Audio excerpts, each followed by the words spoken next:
It's hard to believe that the Nike Mercurial line has been around for 20 years straight. Since 1998, we've had Mercurials, Mercurial Vapors, and Mercurial Superflys, with each new iteration offering new designs, new concepts, and new technologies that have truly revolutionized the modern football boot industry. What's even crazier is that over that 20-year span, the Nike Mercurials right now are probably as popular as they've ever been, and that's something that is extremely hard to do in an industry that's all about having the latest and greatest products, but people seem to love Mercurials. And what's not to like? There really isn't anything quite like a Nike Mercurial. However, 20 years and countless new models later, there had to be some that just weren't very good. So today I present to you the top 5 worst Mercurials of all time. Wait. What's going on, guys? Josh from SoccerReviewsForYou.com, bringing you the top 5 worst Nike Mercurials of all time. Now, I realize that the Nike Mercurial line has a huge following. I myself am a huge Mercurial fan. However, with as many models that they've put out over the years, not every single one was a success. In fact, my opinion at least is that some of these models, at least 5 of them, just straight up weren't very good for reasons that I'm going to explain in today's video. I also realize that everyone has their own personal opinion and has had their own personal experience with all the boots that I'm about to list off. So if you are a fan of one of the boots that I'm about to name, don't get mad. This is not made to offend you. Feel free to share your own personal opinions and why you disagree down below in the comments. But based on my own experience with all these boots, these are the 5 Mercurials that I just didn't think are very good, therefore the worst. And that was your Mercurial fanboy trigger warning. If you guys do end up enjoying this video and perhaps want to see me make the top 5 best Mercurials of all time, don't forget to support this one with a like. And if you're new here watching for the first time, don't forget to hit that subscribe button along with the little bell notification for daily videos on all the latest and greatest soccer gear. With that said, these are the 5 worst Mercurials ever. At the 5 spot, I've selected what I consider to be the forgotten Mercurial. Nike themselves don't often reference this particular boot, and I think a lot of that has to do simply with the way that it looks. It's by no means bad, but it is arguably one of the least interesting Mercurials ever made, which is why it makes this particular list. And of course, I'm talking about the Nike Match Mercurial from the year 2000. I think a big part of what has made the Nike Mercurial line so successful is not just the way that they fit, feel, and perform, but because of the way that they look. A lot of people buy Mercurials simply because they look really cool. And if you've never seen a Nike Match Mercurial before, granted, this is not the best colorway that they made these in, you're probably thinking to yourself, that is one of the ugliest boots I've ever seen, let alone for Mercurial. It just does not live up to the same, I guess, looks expectation as other Mercurial boots. And from a performance standpoint, this is pre-Mercurial Vapor. After this, we got the Mercurial Vapor 1, which I think is a much better representation of what a modern Nike Mercurial looks like. Now, this was also the second variation of the Nike Mercurial, following up the original from 1998, a boot that you have probably seen many times before, specifically the color combo and the pattern, something that Nike has referenced back several times over the last couple of years in modern remakes. Do we ever get a modern remake of the Match Mercurial though? No, and the simple reason to why that is because it's just kind of ugly. It's not a terrible boot, it's not necessarily a great representation of what the Mercurial line would become, but for all of those reasons, mainly the way it looks, it's just one of the worst Mercurials ever. At the 4th spot, I have picked the stiffest football boot that I have personally ever worn. It happens to be a Mercurial, and it happens to be one that I'm sure a lot of people do have fond memories of, because once these are broken in, they are totally wearable. Certainly not perfect, but definitely wearable, and I'm talking about the Nike Mercurial Superfly 2. In 2009, Nike introduced the Superfly 1, which would run alongside the also top-end Mercurial Vapor 5. That's when the whole Vapor and Superfly option at the top-end price points in the Mercurial line became a thing. And at that time, the Superfly 1 was really a tech overload for the football boot industry, although extremely flawed. 1 year later, in 2010, just in time for the World Cup, we got the Mercurial Superfly 2, which utilized a lot of the same tech. It maintained a Teijin synthetic upper, but incorporated a ton of extra flywire. I would say 4 times as much flywire as what we saw originally introduced on the Superfly 1, which made the boot extremely stiff. It had a carbon fiber sole plate, just like the Superfly 1, a brand new stud pattern that included cord out studs, something that was a carryover technology, but also 2 cent studs, which weren't particularly well received, but actually I thought this was pretty good. The idea being that the central portion, the conical piece sticking out through the middle of the 2 blades, would actually retract and extend very, very slightly to allow for better traction depending on the surface. It's really difficult to say if it does anything because you can't really see it moving at any point at all, but I always felt like the traction was quite good. The downfall of this particular boot was that it is extremely stiff. This is a boot that I got in brand new condition, really excited to get them, went out to play in them, and basically felt like I couldn't even bend my feet.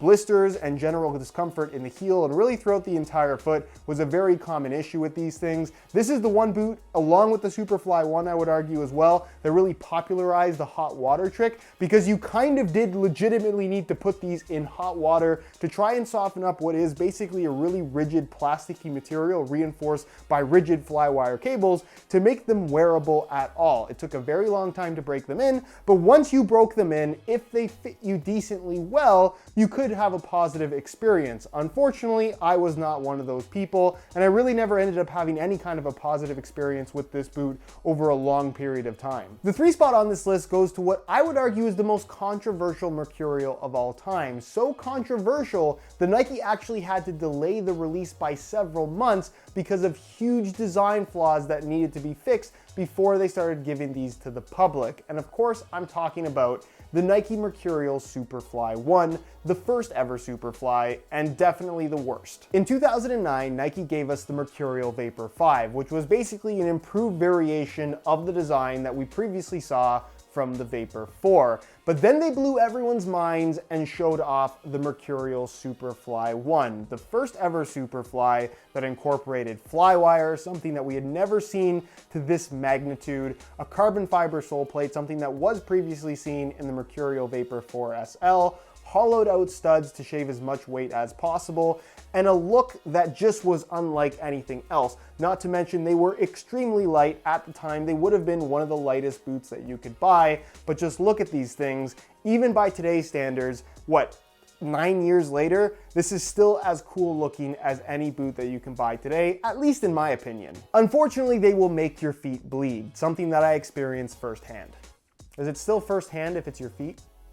Along with being super hyped up, cutting edge, and extremely cool, the Mercurial Superfly 1 was also very, very expensive, but growing up as a kid, saved all my money, and I was gonna buy the Superfly 1 as soon as I could. Unfortunately, that actually had to wait several months. Nike showed off this colorway right here, which was the launch color for the 5th generation of Mercurial, or I guess technically 7th, but Vapor 5 Superfly 1 would come out in this particular colorway. And pros actually started wearing this boot as well as fully blacked out variations prior to the official release. And 3 pairs actually exploded in-game. Didier Drogba, Luis Fabiano, and Andre Arshavin, all high-profile players at the time playing for very big clubs, ended up breaking a pair in the middle of a match. And the internet took note, Nike panicked in a major way, and they completely canceled the release. This particular colorway never actually came out. The only reason that I have these is because these are actually salesman sample prototypes that technically aren't the same as the final variation that ended up coming out several months later. But that did not stop me from buying a pair the second that I could, which I did, and I ordered them online because they weren't available at a local store near me. Got them on my feet once they arrived in the mail and immediately thought to myself, wow, they look really cool, but they feel kind of terrible. Everything hurts, everything is stiff. They're paper thin, but for some reason they just feel like very rigid plastic wrapping your foot. Far from perfectly. It was just not a good fit, at least on my feet. I know everyone did have slightly different experiences with the Superfly 1, but basically this upper, 1st generation flywire incorporated with Teijin synthetic, it was very, very rigid, and I would kind of describe as a little bit brittle. That's kind of the sensation that it had. Either way, I was excited about them. I was gonna wear them to training and look super cool, which I did. Unfortunately, I finished that training session with 2 black toes on my big toenails, fingernails, and bleeding heels, and a bleeding midfoot on both feet. And that concludes my experience with the Superfly 1. They were so uncomfortable that I only wore them once and then decided that I had to sell them and get something else. I ended up going with Vapor 5s, which were infinitely more comfortable and I would argue a much better boot. Granted, very different from the Superfly 1, but as far as wearability is concerned, these to most people will just make your feet bleed, which is not good. At the 2 spot, we have yet another controversial Nike Mercurial Vapor release, this time in the form of the Vapor 4 and Vapor 4 SL, which were controversial and arguably some of the worst Mercurials of all time for different reasons. Now, while I'm naming these as the second worst Mercurials of all time, which I totally stand by, I really don't think that these are very good, they also happen to be some of my personal favorite Mercurials of all time, mainly because these are kind of my childhood Mercurials, the ones that I actually had growing up and had fond memories of, even though looking back, those memories were not quite as positive as I should be remembering, which is why I do think these are the second worst Mercurials of all time. However, I did recently name the Mercurial Vapor 4 SL for a few different reasons to my list of top 5 boots of all time, my personal favorites. If you haven't seen that video, I'll leave a little pop-up on screen. It's quite interesting. However, these aren't very good, and here's why. Before we got the SL variation, we got the regular Vapor 4, which was controversial for quite a few different reasons. Reason number 1, of course, being the Nike swoosh, something that has been kind of a common thing from Nike. We get this large swoosh kind of going along the front and side of the upper, but at the time, this was the first time we had seen it from Nike, and people really didn't like it coming from the Mercurial Vapor 1, 2, and 3 that simply just had a little small swoosh on the side. I would argue that looks a little bit cleaner, but people did not like this at the time. Obviously, opinions have changed. Also, it incorporated a lace cover, something that we had never seen from the Mercurial line either, and I still don't think that this particular element looks all that great, but I definitely don't think that it looks terrible either, and we would maintain a lace cover on the Vapor line from Vapors 4, 5, and 6, eventually to where they got rid of it, but lace covers are making a bit of a comeback once again with the Nike brand, with that new Phantom Vision model. Either way, this is a boot that people just did not like the look of, and then if you got the chance to wear them, you would be exposed to these pink murder pillows around your heel. You can see this foam, it's perforated, it looks soft, it actually looks kind of comfortable, but once you actually ran around for 20 minutes, I almost guarantee that your heels would be bleeding. At least mine did. This is a boot that I had as a kid in this exact colorway even growing up, got my blisters, and because I was playing so frequently, the blisters on my heel would never heal, so they would kind of just be maintained or would get slightly worse over time. My way to deal with that was just put layers and layers of tape on my heels, almost to the point where it would actually expand my feet so much that they would barely fit in the boots anymore. But there was enough layers of tape there to where I could handle the pain and still play through while wearing my Mercurial Vapor 4s that I thought were just super, super cool. And as an evolution from the Vapor 3, it is worth noting that the Vapor 3 also suffered from similar discomfort issues in the heel, this being slightly more comfortable, but they did change the shape quite significantly to where this almost doesn't have that Mercurial feel. It's kind of wide, it's kind of high volume. It's one of the worst fitting Mercurials ever, if you ask me. Not to mention, it's also not the lightest Mercurial ever either. In a size 9 US, it weighs in at over 8 ounces, which is not heavy,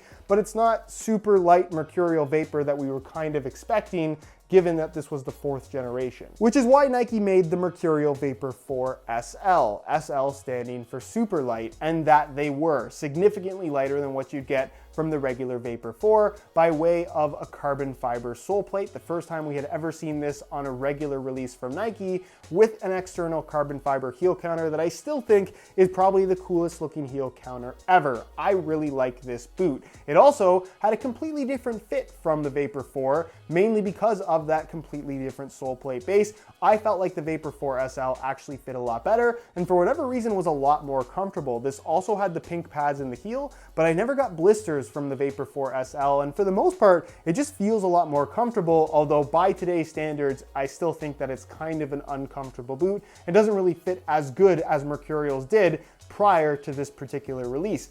Either way, the reason why this is a fail, because I made that sound quite positive, is 1, they were extremely expensive, so most people could not afford them, and then 2, almost every single pair was guaranteed to crack in the middle of the sole plate. This carbon fiber sole plate, as cool as it looks, as good as it feels, just was not very durable. I finally got a pair of these as a kid once the next generation of Mercurials had come out and these had gone on sale. Bought them, wore them to training, and the sole plate cracked, and that was the end of my experience with the Vapor 4 SL. So whether you went with the regular or the SL variation, the 4th generation of Mercurial Vapor just wasn't very good. Which brings us to what you've all been waiting for, the worst Mercurial of all time, which also happens to be a lot of people's personal favorite Mercurial of all time.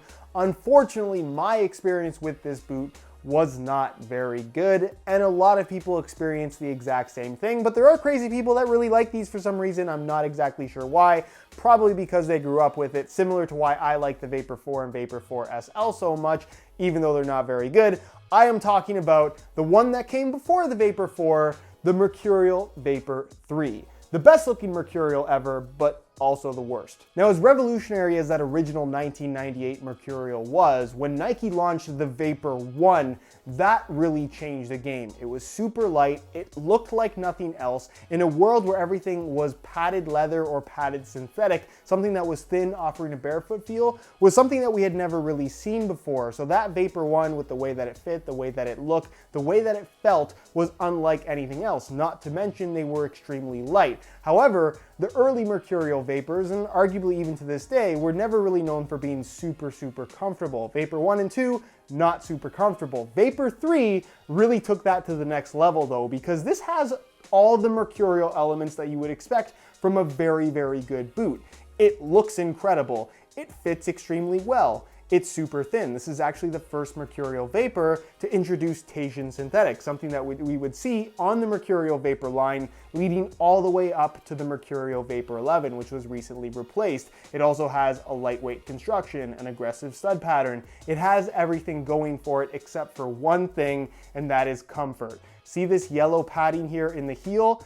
That will absolutely make you want to take these off and burn them. The discomfort that this yellow padding in the heel caused was so extreme that certain stores that were selling the Mercurial Vapor 3, before they would sell them to you, they actually made you sign a waiver stating that you were aware that this boot was going to give you horrible blisters and might not ever be comfortable, but that did not stop people from buying them, including myself. Granted, I did not sign a waiver. I ended up buying these at a tournament once the Vapor 4 had actually come out. So I was wearing my super uncomfortable Vapor 4s at the time, and I was able to pick up Vapor 3s, I think for $80. It was a really good deal, so I ended up getting them. I had them in the blue R9 color. I thought they looked tremendous, and I was excited to have them. Unfortunately, it's one of those boots that was extremely uncomfortable. The Vapor 4s were already uncomfortable for me. The Vapor 3 really took things to the next level. The way that this boot fits in the heel, and a lot of people experience the same thing, this material, it's quite firm. It doesn't seem like it would be uncomfortable, but it grips your heel so tight, and for whatever reason, it just tears it to shreds. If you want the worst blisters you've ever had, this is the boot to do that with. So if you're wondering what happened to my pair, I bought them for $80, wore them in a training, got really bad blisters, waited for the blisters to heal, wore them in another training, got worse blisters, tried one more time, repeated that process, got blisters again, and then decided that the Vapor 3 was not for me, and I sold them off to a friend. Needless to say, these are extremely uncomfortable, almost unwearable depending on who you are, which is why I think it is the worst Mercurial of all time. But man, do they look good. And that concludes what I think are the 5 worst Mercurials of all time. Do you agree? Do you disagree? Why or why not? Leave your opinions and your own picks down below in the comments. If you guys did enjoy the video, don't forget to support it with a like. As always, if you have any questions, leave them down below in the comments. And also, if you have any suggestions for future top 5 videos on the channel, leave those down below in the comments as well. And I'll take a look at everything that you guys have to say. If you're not subscribed already, be sure to hit that subscribe button for daily videos on all the latest and greatest soccer gear. If you want to follow me on any of my social media platforms, those are all linked down below in the description as well. Other than that, guys, thank you so much for watching, and we'll see you in the next one.